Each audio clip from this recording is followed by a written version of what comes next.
This is the video lecture on the chart of accounts. In an earlier video, we talked about the fact that there are different accounts that are recorded as part of the accounting equation.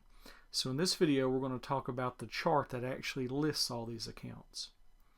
Now, the way this is going to work is that for every account that we have, we want to maintain a record of everything that goes on in that account. So every time there is an increase or a decrease, that has to be recorded to that specific item, that specific account. And there are many different transactions that occur in a business that will cause there to be increases and decreases in certain items. Now, every business is going to have a chart of accounts. And this is the official list of all the accounts that are used by that business. And we're going to use these accounts in order to do the recording that has to take place. Now, no two chart of accounts are going to be the same because no two businesses are necessarily the same. So you can expect there to be some differences with each company that you work with. But what we're going to take a look at are the major accounts that you would typically see in most businesses. So the first group of accounts that we're going to talk about are the asset accounts. Now, we said before that assets are items that the business owns and uses, and these are items that have a positive effect on the company. There are many different assets, and over the course of the class we're going to learn about all of them, but initially we're going to talk about 8 assets in particular, because these 8 assets are the most commonly used. So we definitely have to be familiar with these in order to actually begin to do some actual reporting. Now, the first asset in every company is always cash. And every company should at least have a certain amount of cash on hand. So everything that occurs in that company, when we're bringing money in or paying money out, anything that has an effect on the cash balance, that's going to be recorded in the cash account. So that's why, more so than any other account that we have, the cash account is probably going to be used more than any other account. You're going to see a lot of activity in this one. Another asset is an account called accounts receivable. And this is actually the first time we've ever talked about this particular asset. Remember, all the 8 accounts that are in this category are all assets. They're all positive. Now, accounts receivable, this is a situation that occurs when people owe us money. So anytime someone owes money to the business, that is considered to be an account receivable. And we consider that to be an asset. A lot of people would bring up the fact that with accounts receivable, it's true that you do not actually have the money. But because the money is owed to us, we do consider that to be positive. We do consider that to be an asset. And there are many different things that will occur that will cause us to have accounts receivable. But the most common would be anytime we have a customer who charges something. So if we sell something to a customer, or if we provide that customer with a service and we let them pay us at a later date, that's always going to be an account receivable. Also, in accounting, we tend to abbreviate accounts receivable as A/R. So anytime you see that abbreviation on the financial paperwork, you'll realize that that does stand for accounts receivable. The next asset is note receivable. And this asset is very similar to accounts receivable. It does represent a situation where someone owes us money, but it is a slightly different situation.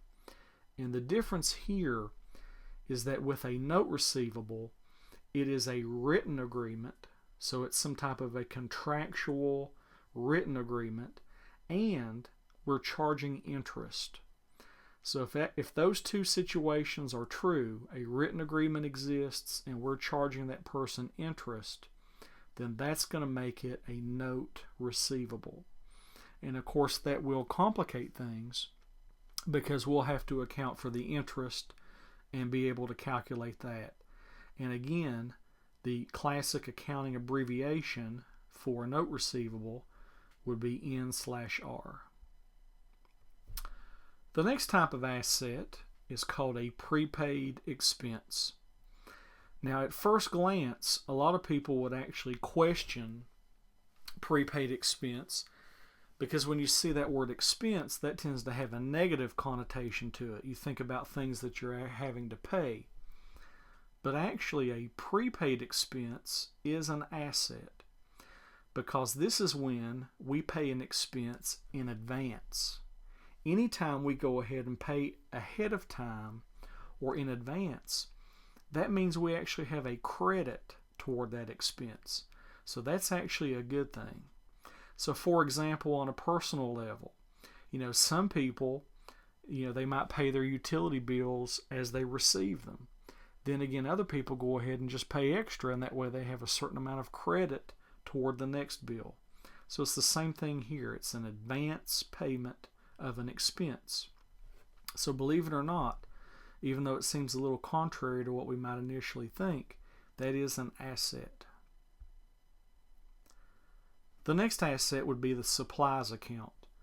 And of course, anytime we have supplies on hand, that is a positive asset. That's something that we own and something that we're going to utilize in our business. And some companies, if they want to go into more detail, rather than have a generic supplies account, they will sometimes specify and have different accounts. For example, office supplies or warehouse supplies or sales staff supplies. So if you want to go into that level of detail, you can do that. And of course you would know if they have that detail because that would be shown on the chart of accounts. The next asset would be equipment. And from time to time, certain companies will own their own equipment. And not only do they own that, but it's something that they use in the business. So again, it is a positive asset. And again, we could have a generic equipment account, or we could even go in there and have detail office equipment, computer equipment, construction equipment, and so forth in order to provide that additional detail. And if they decide to do that, you would see that reflected on that chart of accounts. It would be listed. The next asset would be buildings. Any buildings that we own as a business, that is definitely considered to be an asset because this is something that we own, it's something that we use in the business, and it does have a positive value. With buildings, we tend to only have the one asset account.